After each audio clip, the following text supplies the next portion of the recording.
that was silly, ridiculous, a waste of time. They didn't want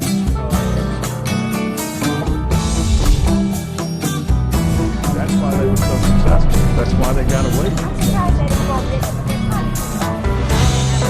Made a living in very dangerous. This is really an integrated blue together. Dianne Andrews in black and white.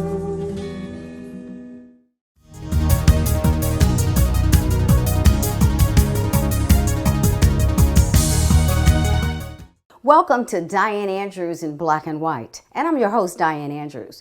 Thanks for tuning in to us today, whether you're in one of our 3 million homes, in our 50 parishes in the state of Louisiana, and in 4 counties in Mississippi. And we thank you for our global audience in social media all over the world.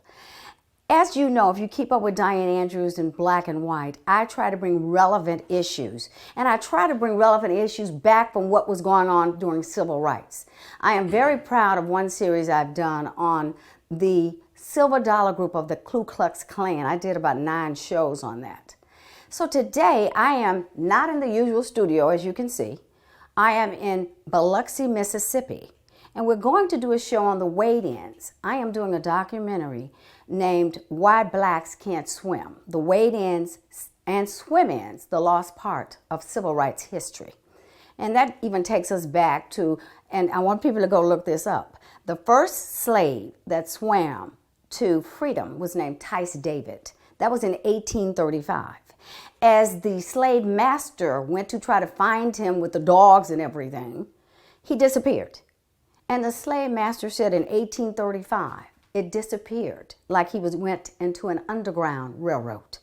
Therefore, the phrase, Underground Railroad. Harriet Tubman didn't start the Underground Railroad until 1849.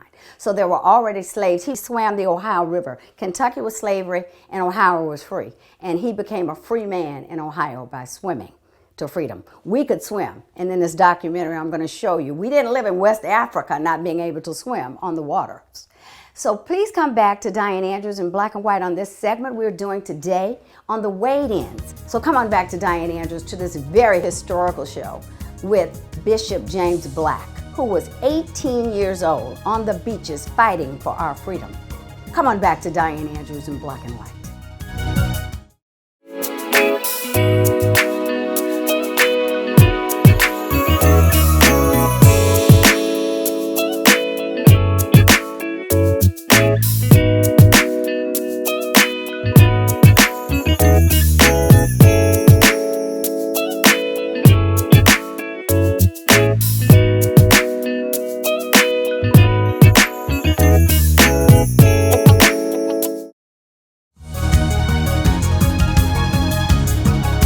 Thanks for coming back to Dianne Andrews in Black and White. And as you see standing here with me as a real hero, thank you for joining me at the Pleasant Reed Interpretive Center at the Orr O'Keefe Museum in Biloxi. No, I'm really happy that you came, that I get to talk to a participant who really was involved in the wade-ins. 1959, Dr. Gilbert Mason Sr. basically went out to the beach and said, hey, let them stop me, right? And they did. They stopped him and they took him to jail. 1960, you had another wade-in called the Bloody Sunday. Mm-hmm.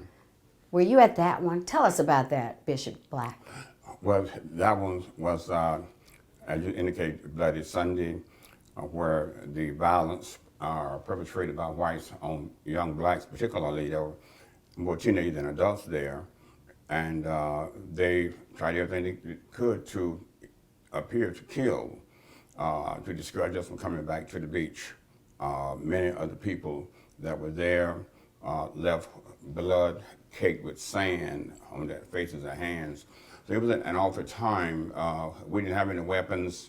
The teenagers were playing sandlot football, etc., and enjoying themselves when the mob attacked us. And some of the pictures coming from that era, you see the kids running from the mob on the beach there. Yeah. We'll talk about, this is in the Pleasant Reed Interpretive Center, and they have a timeline from 1954 to 19 68 of what really happened. And in 68 was when we got the freedoms to be able to access Right. the beach that went to the Supreme Court. That's correct.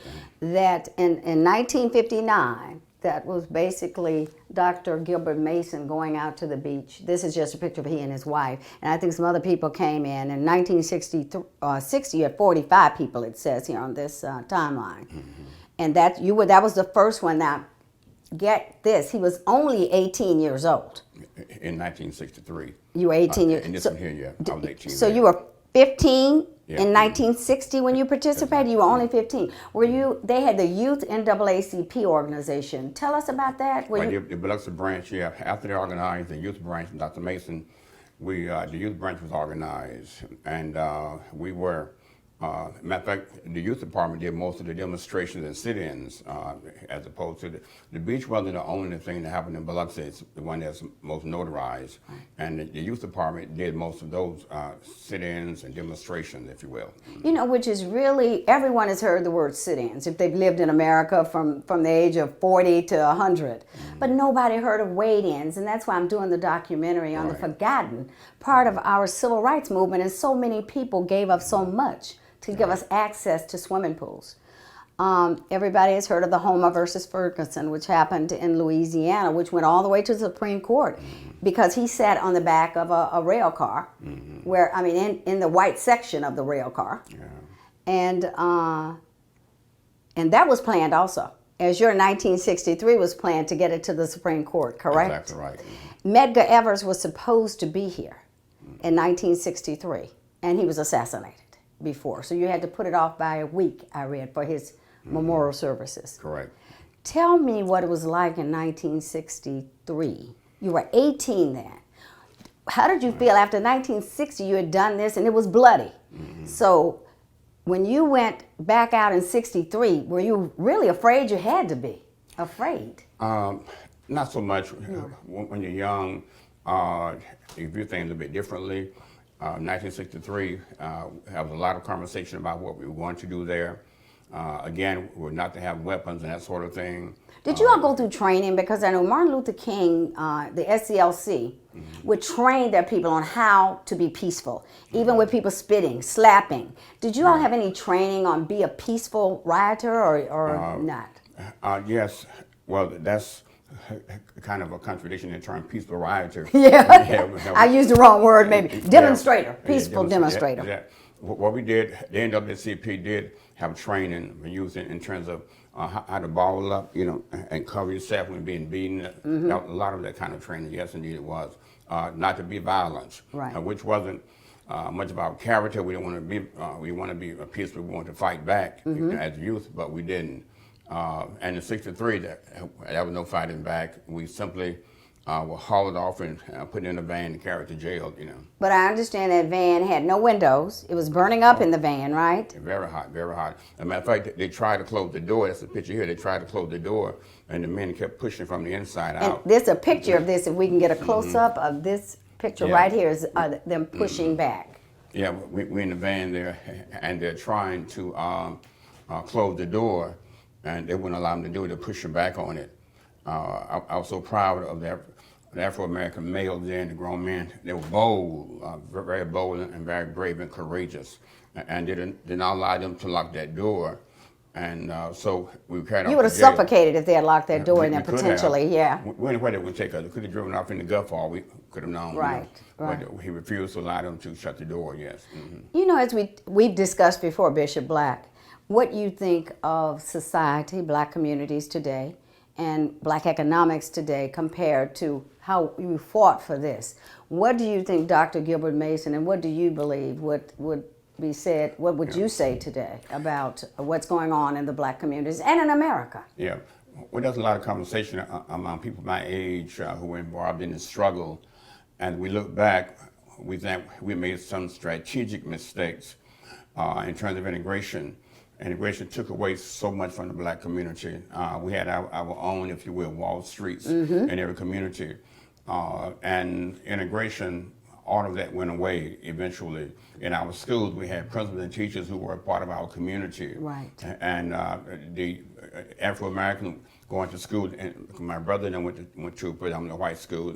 on integration. My second oldest brother was the one of those integrated schools here. And we have found that taking away our principals and our teachers really damaged our community. Eventually, integration also caused our economics to change from the main streets and et cetera in our community, Main Street. And we started going to other stores owned by the minority group. And so there was a lot of things I wish we would have done differently. I think we should have been fighting to get on the bank boards, not to sit next to someone at the 5 and 10 store, you know. But we didn't have the kind of vision then, one thing at a time. So it really hurt us economically, hurt us family, the whole 9 yards, you know, because the pastors and the teachers were involved in the families in our communities. Right. And they were the heroes, the examples we had, those that educated themselves, and those were our leaders in our communities. What do you think Dr. King would think of it today? And if he had been living, do you think there would be a different outcome, that we could have caught it quick enough to change some of the things? I was at IBM. I'm a mathematics chemistry major undergrad, and I was lucky enough and good enough because of what people did to be able to work for IBM as a computer programmer on a space shuttle. So a lot of good things came out of it, but do you think maybe it should have stayed separate but equal, right? Maybe that was it. Jewish people like that. Well, if I may, that was never separate, equal. That's the separate part. And unequal, yes. Yes. That was a lie on the side of the school bus, you know, separate but equal, and we've never been equal. But it should have been, if we had done that, are you saying you think we should have fought for equal? That's what we want, equality. And that was about dollars, you know, putting dollars in our schools, the same way they were putting dollars in the quote-unquote white schools. We were getting the old school books with all the funny names that we didn't understand, that weren't part of our culture, getting their hand-me-downs, if you will. And no, it should have been different. It should have been equal, but it wasn't. You know. Have you ever seen a movie with Hilary Swank? It's named Freedom Riders, WRITER. She went into Long Beach, California, and the worst school in the state. They got the hand-me-down books, the hand-me-down treatment, and of course there was one white boy there. I'll call him a boy because it was school. And maybe 2 or 3 Vietnamese, and everyone was black. And she took them and she showed them they weren't alone. She ended up losing her husband. She took her money. She bought school books. She was a white, you know, Hilary Swank is a white actress. She played a white teacher. This is a true story. She brought in people from the Holocaust for people to realize this is not the only people this happened to in the world. And they started graduating. It's all about getting to them, right? That's right. I don't know. We've gone so far now away. I don't know how we get to people. You know, Martin Luther King talked about the pregnancy rate of the black girl when he was living, and now it's 70%. If you have no father in the home, and I'm not taking anything away from mothers. They do a great unwed mothers, but there's a lot that can and should be done when a child is 15 having a child. You just can't do everything. The easiest way to poverty in this country is lack of education. And I think one of the problems also are those who won't face this reality, you know, those Afro-Americans who speak out against this is immoral, unbiblical, it's not right in the first place. But those who speak out against it oftentimes themselves are criticized as being bougie or whatever the case might be, you know. But you've made it, now you don't want to. No, that's the right way to do things, the wrong way, biblically, no question about that. And for the most part, things are being done wrong, and we suffer the consequences of it. You know, I don't know if Martin, anybody else could have changed it, now. And in the churches, that is so men and whom are political and not doing what they should be doing. You know, it's good if you're out there working for justice. Right, because you are a minister yourself, Bishop Black. Exactly. Yes. We are, and so we have a lot of social justice programs going on. That's what we do. You know, I brought it from the 60s, you know, into our church today. But do you think from the federal government, when it gets that massive, a lot of it doesn't get down to where it's supposed to get down. A little stolen here, a little stolen here, a little stolen here, and hey, that's my buddy over here who runs this construction company. Let me give him this contract. So I'm a believer in the Constitution and the sovereign states, and give more to the states and let them handle it instead of massive governments. It's not proving to work right now with what's going on in this country. Where do you think we're headed? The right way right now, the wrong way, Bishop? Well, that's a very, very good question, and I think it's yet to be seen. It started back in the so-called Great Society program, the giveaway program, Yeah. And to me, it was a different kind of slavery. People sitting on that porch waiting on the freight for their check to come, Yeah. As opposed to getting out self-determination, working hard and going to school and giveaway programs.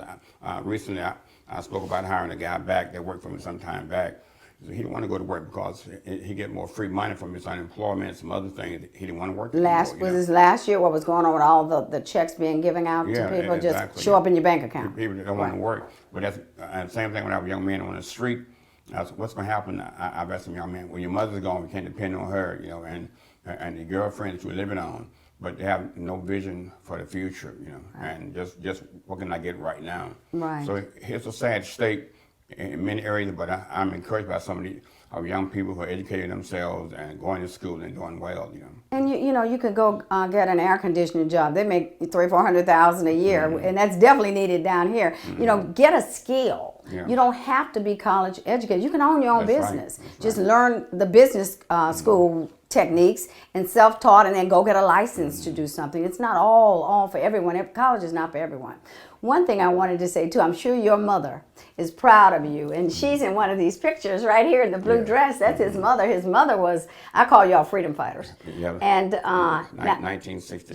she participated in the weigh-ins, but not your father as much as your mother. Right. Yeah. And because of here on the coast, well, military base here, 2 military bases here, we were allowed to do what we wanted to do because many of our parents worked civil service, and they couldn't find them if we participated. So many people here you see, they were working for the government and couldn't lose their job. So that helped us a whole lot. For some communities, folks will lose their jobs, et cetera, and subsequently losing home, et cetera. But we didn't have that issue here.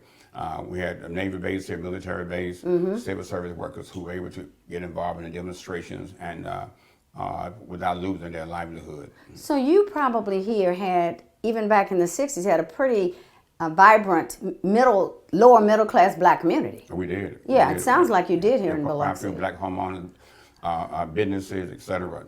And all of those men were instructors, was college educated. And many of them came into our community. Some here now that came because they came to work civil service here, and they were able to participate in the civil rights movement without suffering economic depravity, if you will. Now, Dr. Gilbert Mason Sr. was the person who founded the NAACP here, I understand, the branch here in Biloxi. And so this all to try to get access to water, whether it was a beach or swimming, because I'm sure you couldn't go, I know you couldn't go to the swimming pools either. Did they do any swim-ins here? It's very unique. White man had a scheme too. We had a swimming pool at our high school. Behind the high school, yes, we won a few that And this is had a that. black high school? Yeah, black high school had a swimming pool. A nice size swimming pool, yes indeed. Very few of us couldn't swim here, we had a swimming pool. Yeah. Unlike, I don't think Gulfport had one, but we had one right behind our school. And that was one thing they were saying, you don't need to go to the beach, you got a pool like that in the That's back. what white people were saying. Yeah, White people were saying that. yeah, exactly, you don't need to go to the beach. But and let me make this clear, it wasn't anything about swimming there, it's about the fact that we had the right to be there. That's right. Federal dollars made as long a 23-mile beach. Federal dollars built that. That's right. This is not a natural beach, but even if it was, it's still, everyone has the right to access that. Exactly. And so we had the right to go out there and play as their white kids did. Right. But they didn't want that from us. I think you told me that the people who lived on the other side of the beach, this 20 plus miles, said that other side, they also belonged to them because they bought the property. Exactly, private property, exactly. You own private property. That was their mindset. This across Highway 90, they claimed also, and it was illegal. Yeah. And finally, the U.S. Supreme Court finally decided in our favor, Now, when it first went to Mississippi Supreme Court, and you all had to appeal it and get it to the Supreme Court, and they did take it. Right. And they won in 1968, which is down this way. They show that the access was won, that blacks and anyone can now go to public beaches and public swimming pools also. Exactly. We're going to take a few minute break and we're going to come right back. Come on back to Dianne Andrews in Black and White.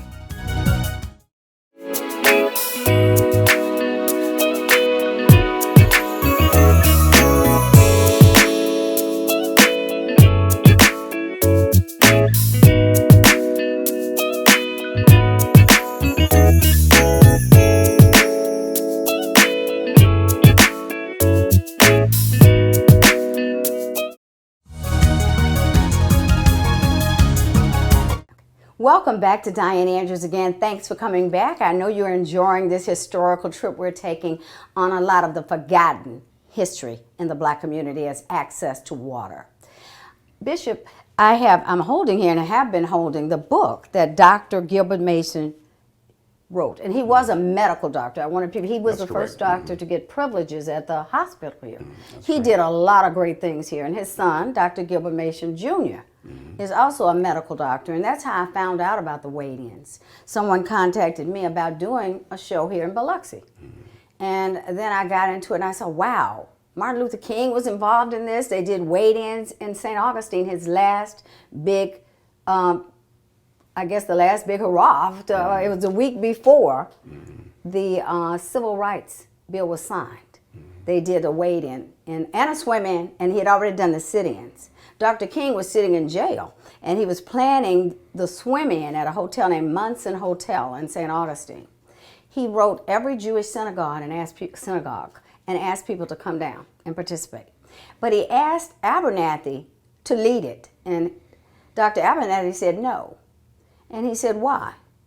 He said, because I can't swim. So he couldn't swim either. And I'm learning how to swim because I almost drowned as a little kid. My little tricycle fell off into the water, into a bridge, and somebody had to save my life. So, you know, it is such an essential part of life. People don't realize it until I get into this. 6 out of 11 people are Black that die a day in America. And 11 die a day from drowning. Now, that includes in the ponds, the holes, and, you know, back in the day, that's where a lot of people drowned. When the swimming holes, especially Black, because they had nowhere else to swim. So he started something, and I'm sure y'all dealt with some of the swim-ins too, right? Were there any areas that you can remember the NAACP talking about some of the swimming pools? Since you all had one at the Black school, they think you didn't need to go to the beaches, but... Yeah, we have one in Biloxi, this pool. Now, in Gulfport, in front of the VA, Afro-Americans could go and swim there. If a couple of blocks, only that area though, because they swim in, because it was federal property, building. Yes, we could swim there. And Keesler Air Force Base, they could swim up there, I'm sure. Yeah, but you had to be in the military. Right, the military family. Exactly. But yeah, we had a public pool behind our high school there. Yeah, you mentioned. Which was very rare in our... Was it built as a white high school first, and then you all went in it, or it was built as a Black high school with a pool? Do you know? No, it was a Black school all the time. Really? Built as a Black school, yes. And they put a swimming pool. Well, that way you keep the kids off of their pools and this sort of thing. Yeah. They were smart. Yeah. But it still gave you a lot of pleasure, so that was a good thing. Yes, yeah. We swam there. The Boy Scouts got merit badges there and that sort of thing. You know? Yeah. The Boy Scouts are no longer the Boy Scouts anymore with the woke America that we have. Bishop Black, I mean, is there a boy born as anything they think they want to be and a girl born what she thinks they... I saw someone talking on a platform, and they said, well, you know, the doctor, he was explaining to children how you become which sex on your paperwork and everything. Well, the doctor looks at you and he does an examination and he guesses his best guess as to what you are. Now, of course, we do, and I'm going to say the word wrong. I'm going to ask you, people born with both private organs. There's a lot of that. Anthracites, and it's probably pronounced wrong. But we can look it up, and then they do make a decision. The parents do. Do you want a boy or girl? Because you cut or you nip and tuck something, or you open something up to decide which. But that's it's a lot of people over time, because I've seen some people on Discovery. Their mother decided they were a little girl, but they always felt like a little boy, and they did look like a little boy with long hair. So, but that's the only case I know where a doctor would guess what you are. Where do you think this is going with the gender? You know, that we don't know if you're a boy or a girl. Call it a he, a she, and a her, or an it. Yeah. I don't know. I have to refer back to biblical sources, you know, for mine. And God created he and she, and that's what it's supposed to be. And anything contrary to that are against the will of God. And so we speak what is biblically true, and anything else we don't deal with it. But hadn't science always said it's only two sexes? Isn't that That's scientific right. too? Isn't it both biblical, spiritually, and and now you have these emojis on your phones with the pregnant man, having a baby, and you see Pete Buttigieg in the bed when he and his husband had the baby there sitting in scrubs in the hospital bed. Yes, that baby was right. already born when you got that baby. You know. Whatever one of the problem with American society today, those things are abomination to the Lord. Right. Bottom line, and that's what we stand on it. But the Boy Scout. Do you think we're getting further away? I've done a show with every religion. Atheist. I had a Muslim sitting next to a Jewish rabbi, and that's the Nation of Islam. And I've also had a Muslim come in from Iraq. He just happened to be coming here, and I knew he was Dale Brown, the coach, his friend, and Dale Brown has been on my show, and I had him on the show. But I think if you can't communicate, but the atheist, I had a white atheist debate a black Baptist minister.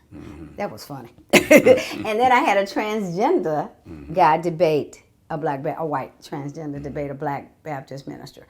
Just to show, now I do believe, Dianne Andrews in Black and White, that everybody should have a voice to say what they think, as long as it's legal and it's not hurting anybody.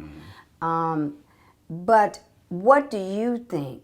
And you were going to say something about the transgender, I think, before maybe about the Boy Scouts. I think you were going to say something about that before I went down this path. Just simply, I was a Boy Scout, the Eagle Scout. The boys had their troop and the girls had their troop, and that's the way it should be, in my opinion.